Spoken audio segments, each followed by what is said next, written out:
Good evening. Welcome to another episode of Let the Truth Be Told. I thank the Lord for being here and being able to be in front of the studio and the viewing audience once again. I thank God for Jason and Jake over here at UPTV for taking the time out to be able to record this program. As we started out this week and just the weeks prior to this, getting ready to tape this television program, it is so much that went on since the last videotaping of a program. We've had so much going across this great nation, so much going locally, and we're just going to tackle into it and get right deep into it. As I tried to come up with the theme and a title for this particular episode of this program, and I entitled it this morning from reading a few articles and watching television and CNN that freedom isn't free. I mean, freedom is just like it says, freedom isn't free. I end up writing down a quote from Dr. Martin Luther King, and it says, freedom is never voluntarily given by the oppressor. It must be demanded by the oppressed. And that reverence deep into my soul as I read this particular quote from Dr. Martin Luther King. And it's always, you got to go out there and get it. I mean, you got to just reach out and go out there and get it. So as we go into different topics on today and different scenarios today and different things that have happened around this country, as we talk about them, think about what the quote was. Freedom is never voluntary. So it's never just given to you. You got to go out there and get it. And you got to be able to take it back. Take it back. Get what the devil has took from you and get it back. You know, as we went on and we seen the decision that was made by the grand jury in Ferguson, Missouri, and as we've seen the public outcry, you've seen it across the nation. You've seen all the protests that have happened, all the marches that have happened around this country on the fatal shooting of Michael Brown and by Officer Seon Williams. You know, as you've seen that play out. I mean, I watched that. That particular evening, they ended up coming up with that decision about 8 o'clock at night, and I wondered, why would you do it at nighttime? You know, I mean, under the atmosphere of darkness. And so as they did it and they decided to come out with that decision, and as that state's attorney came out and made that decision at night, and then I watched it just evolve into the rioting and the looting, you know, and the concerns of many of the protesters. And I've participated in some local marches here locally with Aaron Amos and Citizens of Peace and Justice and things of that nature. And as I've listened to that verdict, and as I've seen things evolving throughout that whole process, it brought me right back to a chant that Aaron was saying as we marched. And as we marched in several different locations, but Aaron, he's chanted out and we recited, "No more stolen lives, no more stolen lives." And that always stuck with me, no more stolen lives, because the devil comes here to steal, kill, and destroy. And that is what has happened to our young people. And so a lot of times, this particular incident with the police officer and being a justifiable shooting, once again, it just it hit home. It hit home to a lot of Americans, both white and black, and brown. So it crossed all barriers this particular time. And so as we see the public outcry, as we see the things happening, and the cries out for change, to change what's been going on,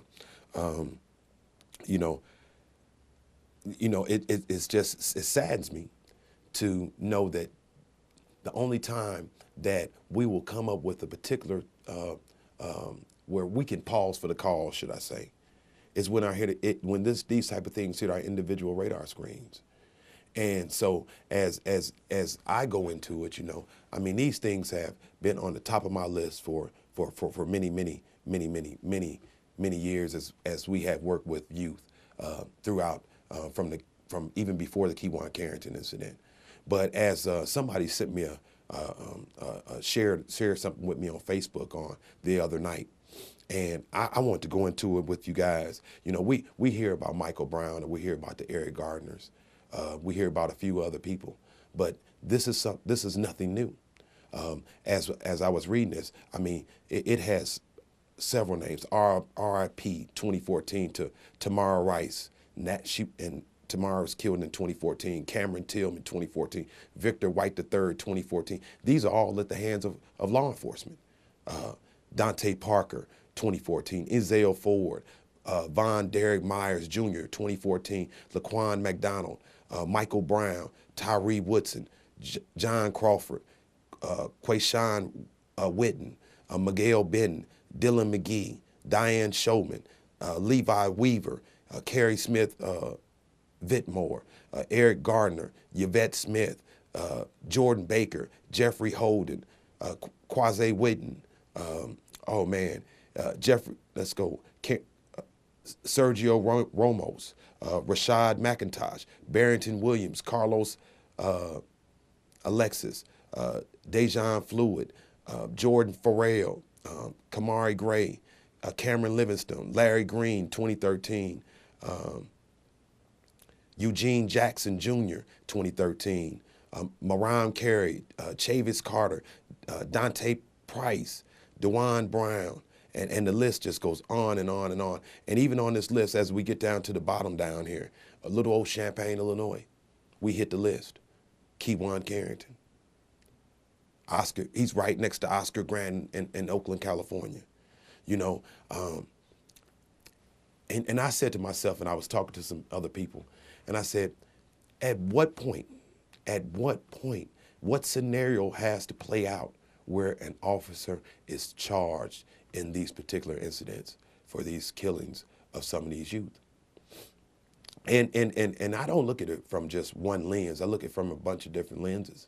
And so I don't categorize it, and I'm not just so naive that I look at it through just a defense lens, or saying that police are out to just attack our youth and this, that, and other, because I don't believe deep in my spirit that any of these officers woke up that day to commit one of these murders. I just don't believe that. And so I'll resonate a little bit with Charles Barkley on that particular incident. Some of the things he said is quite ludicrous, but at the other time, I don't believe these guys woke up with that.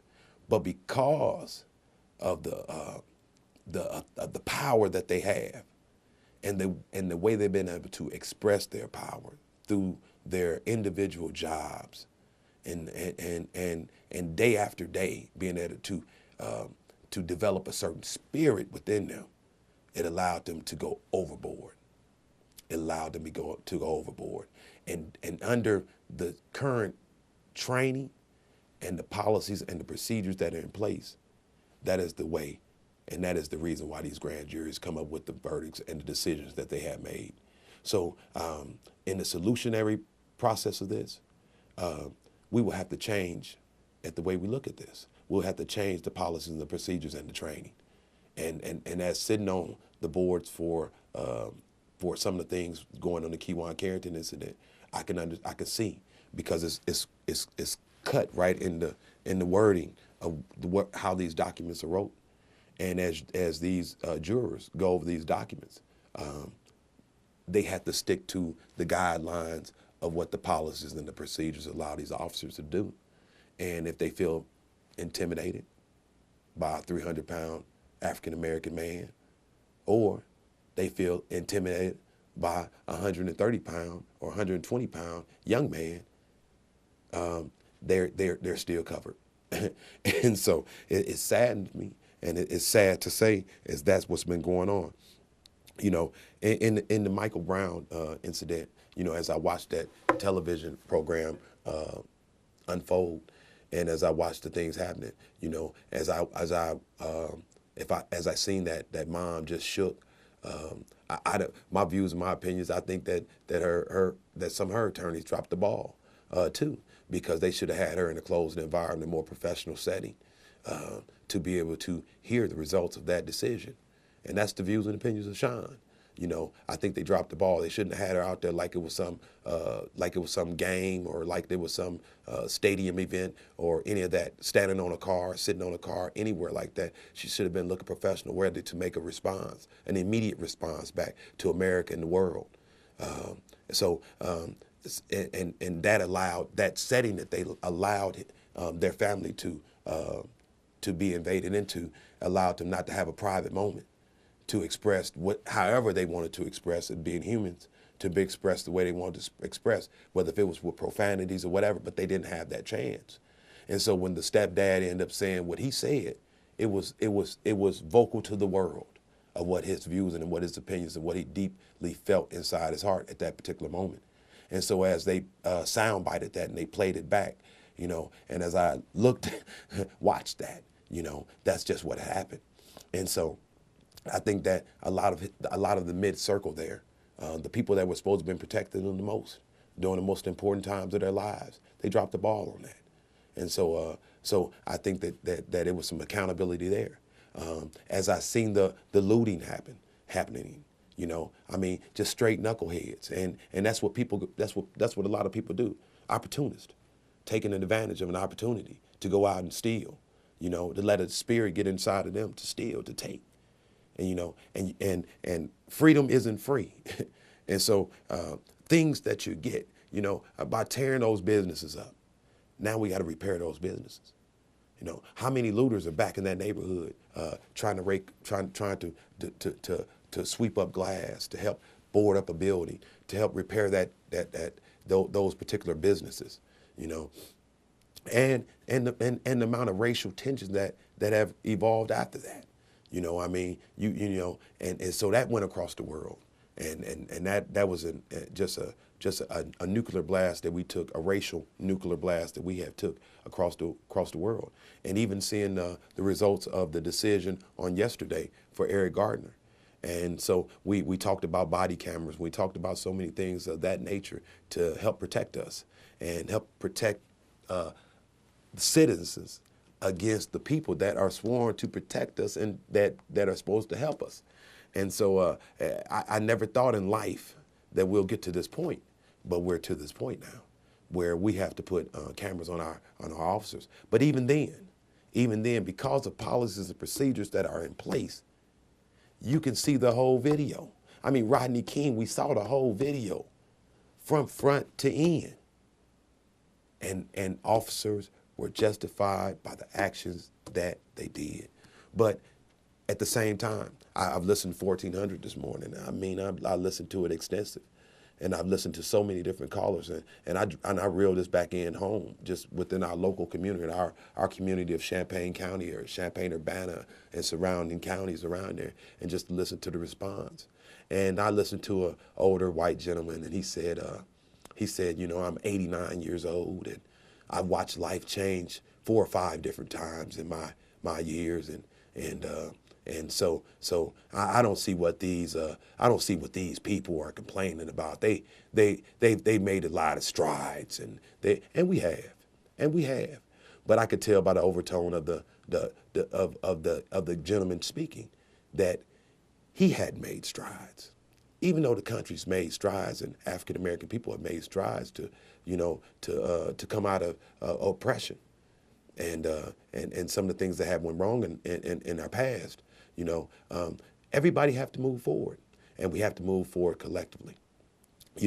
I wrote in my paper, and I've always talked about religion and things of that nature on these type of programs, and so and one of the things that stick out with me, and I'm not so biblical that I remember it verbatim, so don't quote me verbatim, but it says something like this: how can two walk hand in hand unless they agree? And so how can we be on the same accord? And one of the other quotes that I got from Dr. Martin Luther King, and I had it somewhere, but one of the quotes is talking about love. It is talking about love, and it's talking about the only way to break that is by love. To break down the enemy is by love. To break down all the things that divide us is by love. We got to love each other.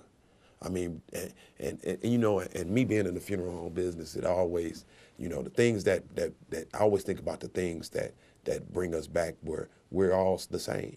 And I always say the emergency room is one of them. When we're sick, We don't care who come out that back room to save us. We don't care who come out that back room. It could be whatever color, it could be whatever race, it could be whatever religious background. Doctor, get to me now. And that's what we're looking for. One of the other things is death. Death does not care about an age. It doesn't care about a color. It don't care about your economic status. It's just final. And we all got to go that way. And so that's one of the things that we just can't get away from, you know. And it's unfortunate. It is unfortunate that that these people lose their lives. It's unfortunate. But when I look at it, this is the views and opinions of Sean. When I look at it, you know, as we go deeper and deeper, and as the powers to be,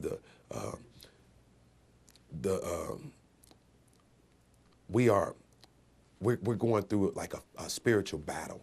And one of the brothers that I know, he always talk about spiritual battles and wickedness in high places and things of that nature. And I do totally believe that, because of what we see on our television, what's poured out to us as far as media, what our dress, you know, everything, our music, everything that's interpreted is negative.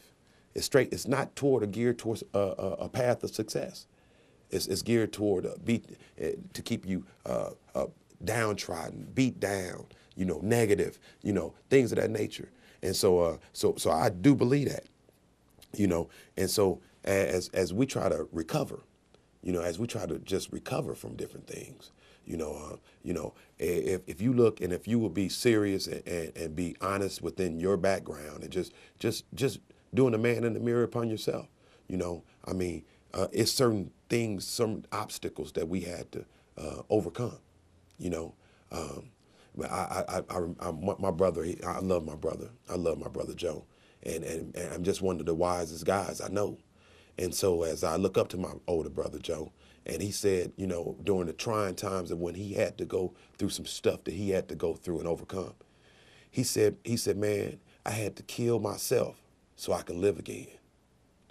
And it touched me so deep in my heart, you know, coming from my brother, my mentor, you know, a guy that I look up to, you know.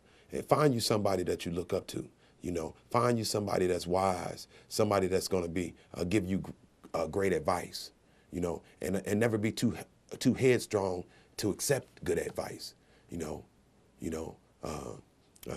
Anybody that won't take some wise counsel can't be helped. You know, so if you can't take wise counsel, you can't be helped. So until you doing the man in the mirror and acknowledge that you need some help, you know, nothing ever change you. So for him to say, I had to kill myself, he understood that he had an issue, and he had to beat himself down. He had to change the man in him.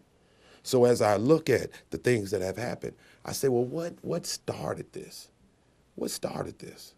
What was going on? What made a Michael Brown get targeted from the beginning? You know, what made a Eric Gardner get targeted? What made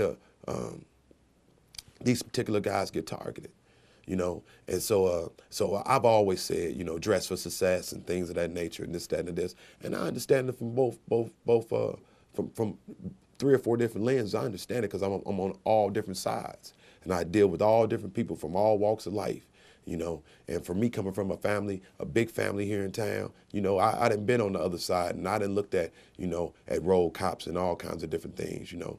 And the only thing beat them down. See, the only way you beat the enemy back down is you show them something that they didn't expect. So when the officers say, put your hands up, hey, whoa, slow down, bag up. Man, you must not be having a good day. Put my hands up. Follow the instructions. You know, when I look at what Michael Brown did, and I see the videotape of what he did to the Arab guy at the Arab store in their particular neighborhood, strong-arm that man for his box of blunts, first mistake. That was the first mistake. And when you get to a point where you can do certain things like that, it starts to develop a certain spirit within you. It started to develop certain things certain things in you and certain paths that you're going to take in your life. You know, it's like no choices. It's that fork in that road. It's that fork. So as you take that wrong fork came back immediately for wrong to run into wrong. See, it ain't no wrong way to do right.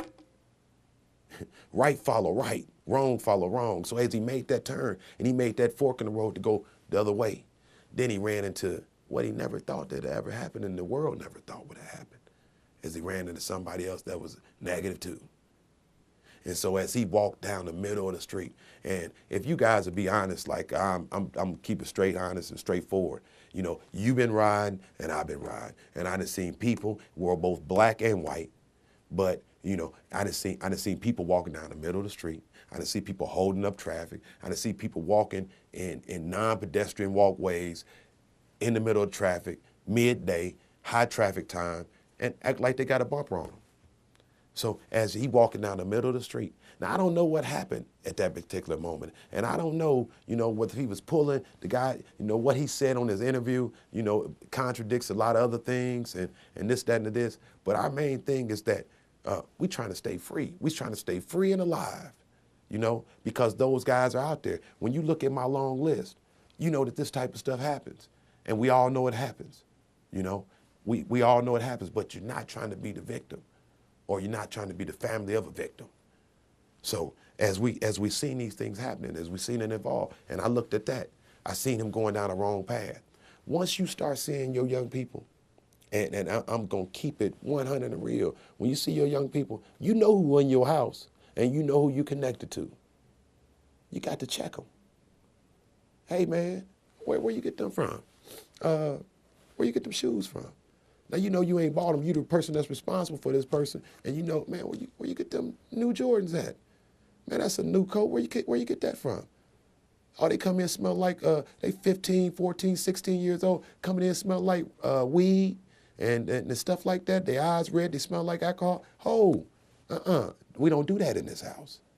We successful over here. So you got to be wanting to achieve that. You got to come to a point where you tired of being tired, where you want some change. You know, we trying to build up successful people. We're trying to get to a place where we want to put our first person through college. We want our first persons so we can celebrate them getting their master's degree. We want to celebrate them for creating their own business. We want to be able to celebrate. We don't want to be at a funeral service. We don't want them to be able to ran through the hands of some bad laws, bad procedures, bad decisions, bad verdicts, you know, where now you're asking for national assistance from national leaders to come through and change this whole dynamics of what this whole environment is. Now, maybe, you know, it's a war, and I look at it just like that. It's a war. And it's casualties of war, but we don't when you're in the military, the worst thing that you want to happen when your loved ones go off to war is for some military officers or some military soldiers come knock on your door and say that, hey, we got sad news today to come to tell you that Private so-and-so was a good private for the United States military, and we want to commend him for his service or her service, but she died in the line of duty. In the same way with officers. That's the worst thing that they want to do. But as citizens, that's the worst thing we want to hear happen too. But the only way we're going to beat this here is by sitting at a table somewhere and coming up with a collective way of how we can govern each other. And that's the only way it's going to happen. But until that happens, we got to learn how to conduct ourselves. And I'm speaking directly to my to my young people. You know, young people, whether if it's white or black, Latino or Korean or whoever the case it might be, because the devil got all our folks under attack, not just one race of people. He want to trip us all up. You know, he don't care which one. He don't care about white or black or this or that or this. He want all of us if we fall for the trap. So you can't fall for the trap. One of the things that that President Obama just was able to make an executive order was on immigration law and to make citizens of illegal Hispanics that's here in this country. And I tip my hat to him, because that took a faith walk, and that took a great leadership step to make the other side make their next move.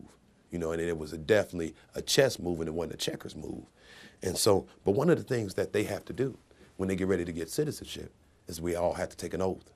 So as I was in the military and we took an oath to serve our country, we raised our right hand and we swore on God and this country that we'll defend this country between foreign and domestic. And it was something that resonated within my spirit, and something that we were willing to do, sacrifice ourselves, put our lives on the line for the freedoms of this country. And as we talk about, freedoms ain't free, because it always have to be some casualties of war for us to have our freedoms. And it's not a white or black thing. We become brothers on that battlefield. And it's just like a battlefield here. We need to become brothers and sisters on this battlefield out here as we fight for these communities and fight for these young people. We got to become brothers and sisters, not race baiting or all that type of stuff. But as we get ready and we make these alliances and these allegiances to certain things, conduct, code of conduct. I put on here church creed. I mean, I remember reciting a church creed within the church that I was attending. We believe in God the Father, Son, Christ the Son, and the Holy Ghost. We believe Christ was the Son of God, conceived of the whole. I still remember it, and I haven't recited it in probably 15 years. But we recited it so much. And another thing that came to my mind when I was writing this down is that the Pledge of Allegiance. See, sometimes we got to go back right where we fell off at.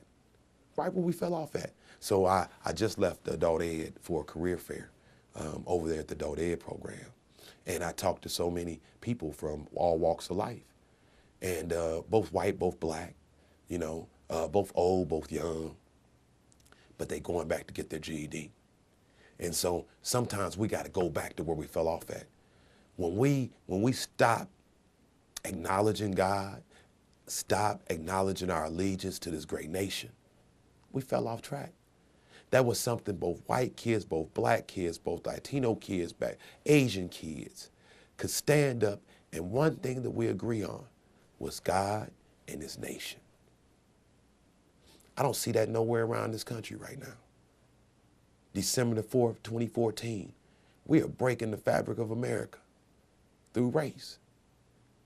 And I see us going down a longer path of dysfunctionality as a nation because of it. And it's starting from the top.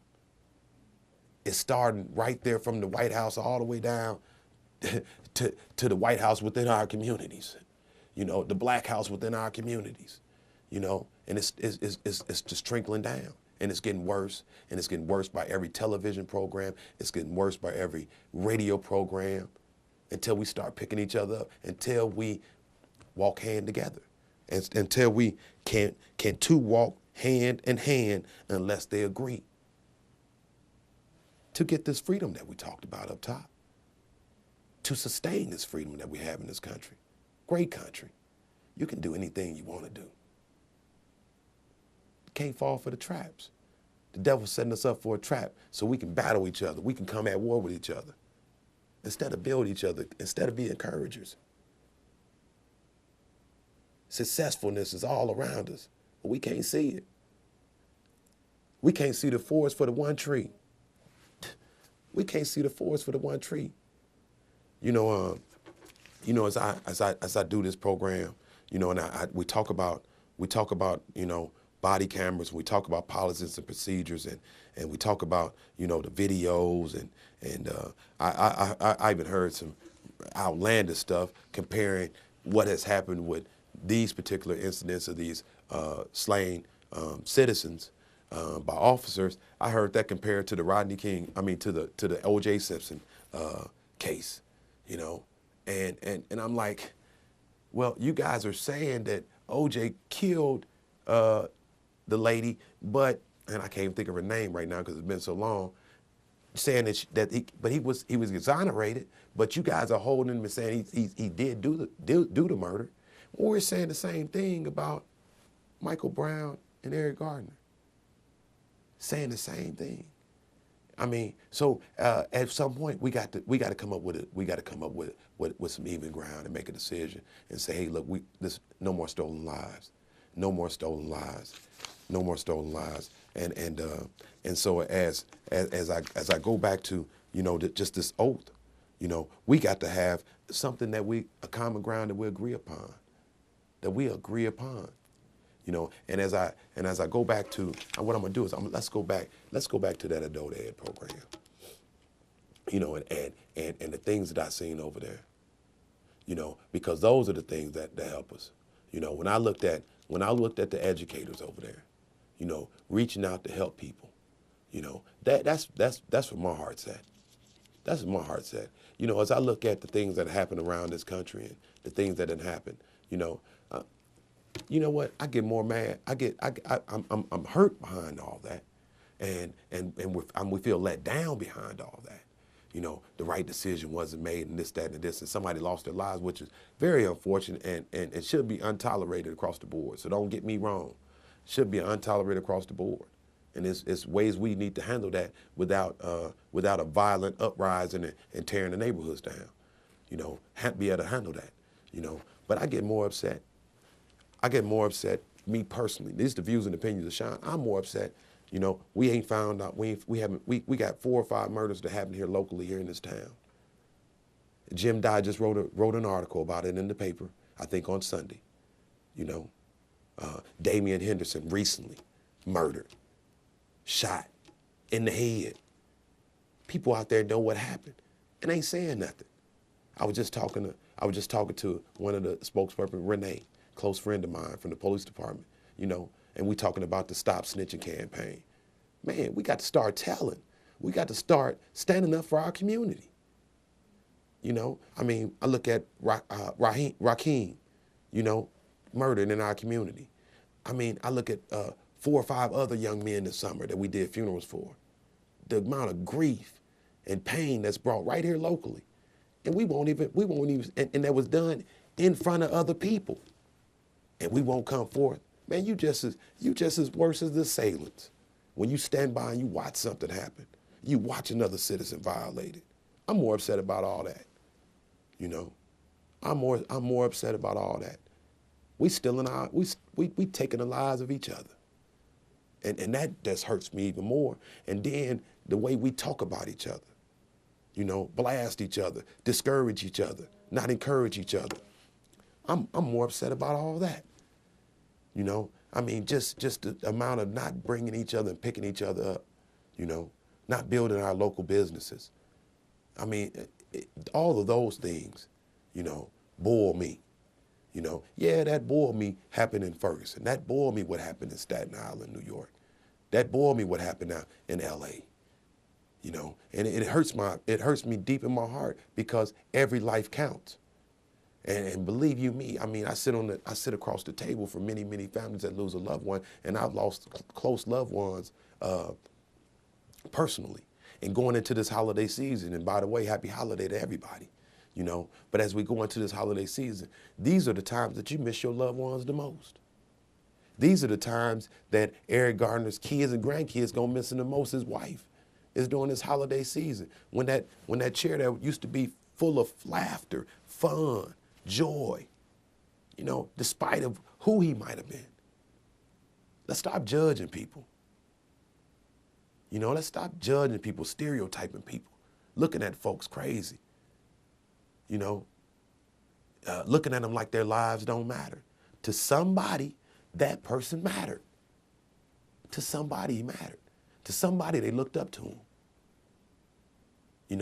Everybody don't look the same. We all come in different shapes, sizes, backgrounds, colors, hair lengths, sizes. It doesn't make a difference. But we matter to somebody. And the main thing, we matter to God. We don't have the right to do some of the things we do. That's why I always try to keep the waters calm by staying connected to something higher than myself. What I would recommend, and I'll say, stay God connected to something, so you can go back and add when you fall off track and you start to make that turn. See, this is why Christians, and I'll stick with this. I think my pastor will agree to this. The pastor of the KBC Johnson, big shouts out to you, man. I think that that other pastors will agree, and people of God will agree. It's what make you get back on the right track. And this is when you can tell you got the Holy Spirit in you. It's when you do something wrong, you feel the wrongness all about it. It's when you do something wrong, and it just feels so wrong. And that's when you, oh no, I can't do that. Let me get back on the right, because right feel right. It ain't no wrong way to do right. So right just gonna feel right. You know, things that's wrong, when things ain't ordained by God, it's too tough. So when you start going things and things are so tough, most of the time it ain't ordained by God. It ain't ordained by God. So that's why it's so tough. That's why pulling that cart up the hill is so tough. That's why you keep running out of problem after problem after problem. Failure after failure after failure. But a lot of times it's like our country. You know, we went against the Pledge of Allegiance, so we go into this neutral ground where we don't even call it, you know, Christ Christmas because it got Christ in it. So we go into just holiday season, you know, where Black Friday is more popular than even the Christmas day of celebrating, you know, Jesus Christ and the birth of Jesus. You know, we want to get away from that because the higher level, the wickedness in high places is what it is. So they making decisions for all of us, and we just following suit. We just being what Charles Barkley called them scumbags, and what I call us sometimes we just be knuckleheads, and we just following and falling off the cliff, and we all falling off the cliff, you know, taking our last little bit of this and our last little bit of this, when, you know, the biggest gift of all that you can give on a Christmas or any holiday or any day movement is showing love one toward another. It's giving me back what I'm giving out. It's receiving what's given out to me. But so many times you can walk into somebody, look them dead in their face and say, good morning. What they so happy about? What's so good about this morning? See, when you start feeling like that, that's when you go into your private place. You know, those are the days you're supposed to, you know, go into your private place and start reverencing on yourself and saying, Lord, shake this from me. Take this from me. This bitterness, this anger, this envy, this jealousy, this racism that I have. Remove that from my spirit. Because so many times we didn't live in dysfunctionality so long that we got a spirit that we don't even know we got. But it's written all over your face. It's written all over your face. Somebody had to say anything to you. When I look at when I'm driving through traffic, or I was on that recruitment board for officers and a new police chief and different things, I don't have to look at your resume. You your biggest resume. I could tell. I could tell my guys that were military bound and had that, and you know, I could tell that. I could tell the guys that really just had genuineness for doing a job and really cared about people. I could tell that too. I could tell the people that's bitter, that's been mad for a long time, because you look like what you've been through. When I run into some of my people in within the community, and I'm serving the community, I can tell what's going on. You're not smiling. And even behind that fake smile, you know, that only lasts so long because your actions going to speak louder than words. Pastor says sometimes stop talking, just listen. They'll tell you if they like you or not. They'll tell you whether they like you or not. So the friends in your circle, because we can control our circle. We can control our circle. We can control our households. We can control the people that we're connected to. We can control our choices. We can control our actions. We can. I listened to somebody on 1400 and that said something about pants on the ground. Pants on the ground, pants on the ground. They pull their pants up, they might not get shot. What? Now I'm an advocate for pulling your pants up, putting the shirt and the tie, look successful. But I don't think pants on the ground had nothing to do with a person looking at you and seeing what your heart looked like. And you know, I think it take two to tango. I think it took somebody that seen a certain look and that drove in on that certain look And I think it drove in on whatever they spit back out after that person addressed that certain look. So that is how it played out to me, and that's how things start to play out to me. So as we try to move forward throughout this throughout the things that have been happening here throughout this community and abroad. I mean, I tip my hat to my brother Martell for putting a local march together to let us be able to at least vent and acknowledge things that are happening here in the community. We're moving into the point where Urbana City Police Department want to get tasers, and it's just an unfortunate time for you, Chief, and what you're trying to get done, not knowing that all this was going to be a domino effect to trying to get tasers to try to serve the community a little bit better with your officers, you know. And I know, and I know that every officer out there is not a bad officer. But one of the things that I was able to talk to an officer about today, earlier, was that the officers that are in these departments, you, and you know the guys that work with you, and you know who they are, but you gotta hold everybody accountable. So the ones that's on there, it's like a starting lineup of a basketball team. The one that keep on shooting bricks, every time they shooting bricks, hey, look, man, you got to stop shooting.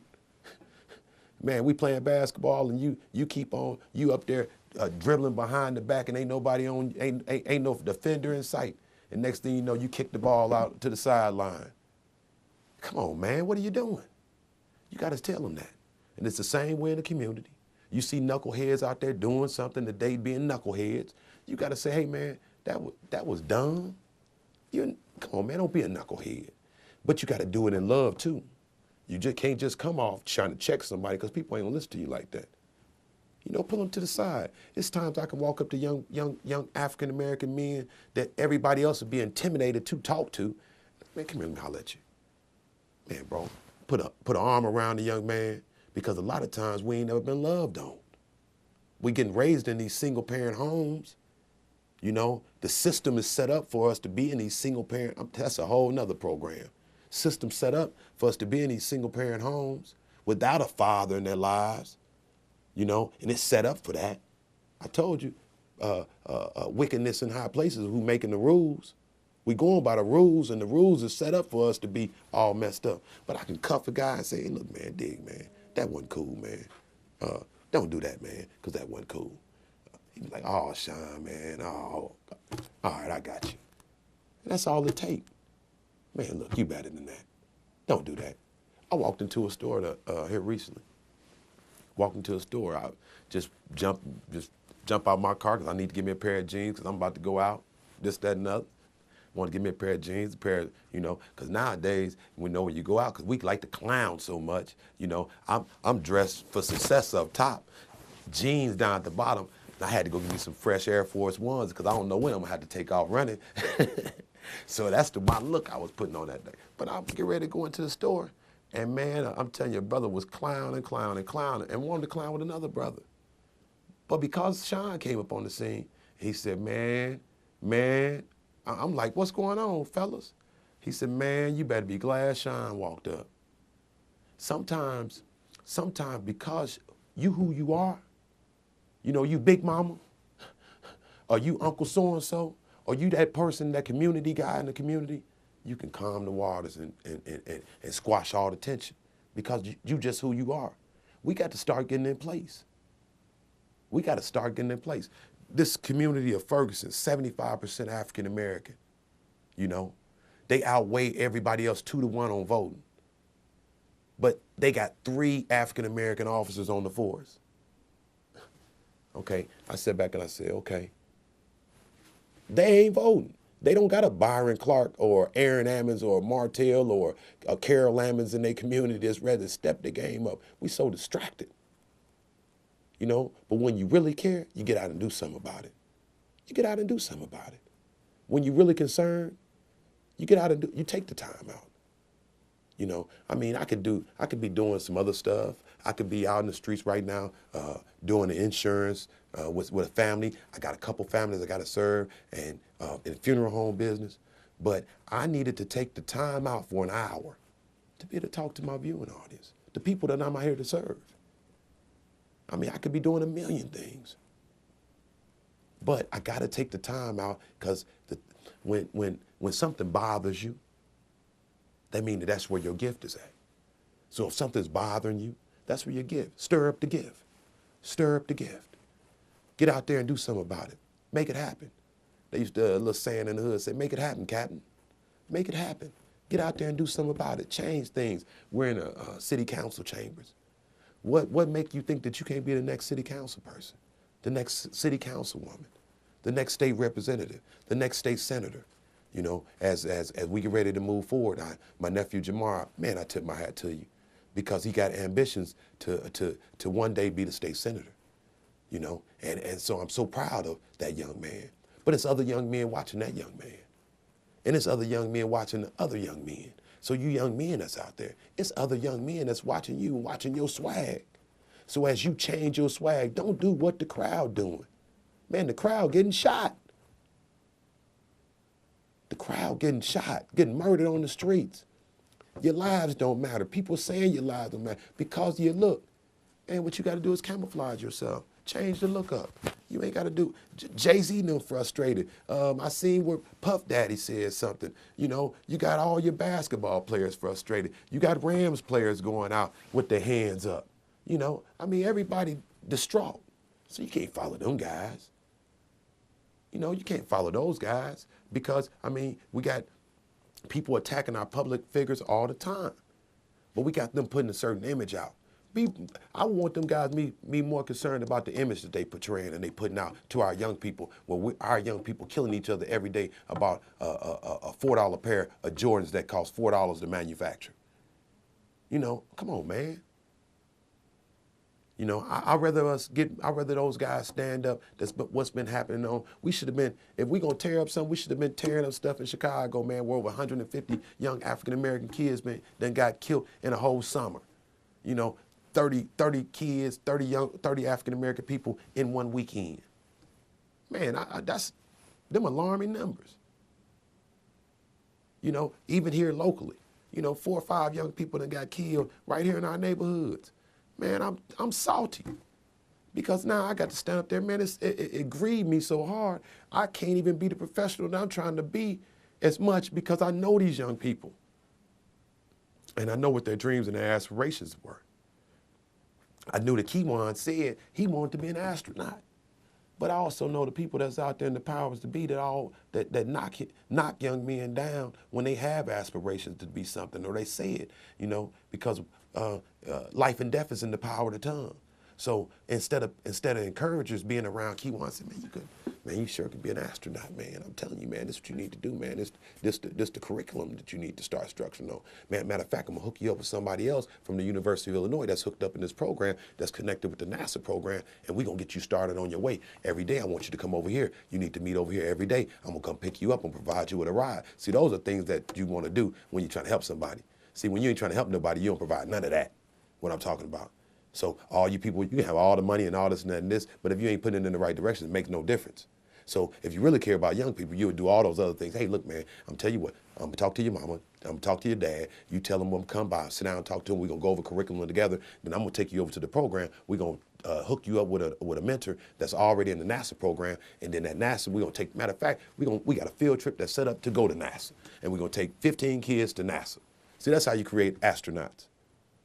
But you wanna create thugs?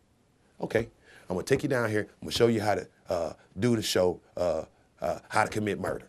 Okay, you watch that every day. You learn how to commit a murder because you're watching that.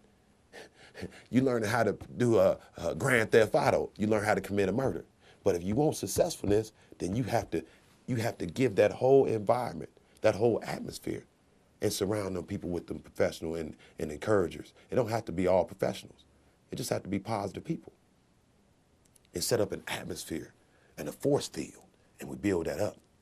And that's how you become a strong community, become a strong nation. You know, we have to build that up and stand on, and together we stand.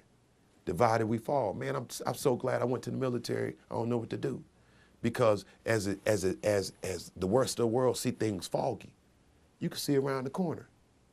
You know, You can see around. You can see the rest of the trees. That one tree just ain't blocking you.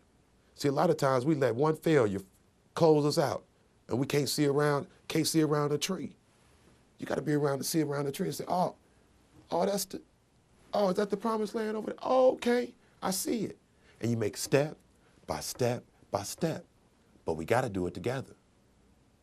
So and when I look at it in the business aspect, because I try to create business and opportunities for myself and other people, I mean, we got to do it together.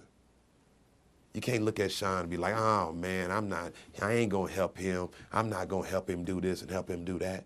Man, as we build up Sean's, we build up more Sean's. We build up a flock of guys from the community that can see now, that can see around the corner, because I'm giving back. I got to give back. I got to give back. I got to give back. You got to give back. You got to give back. So, man, I know I got a little emotional on a lot of this segment, but it's been an emotional times. And extreme times come from extreme measures.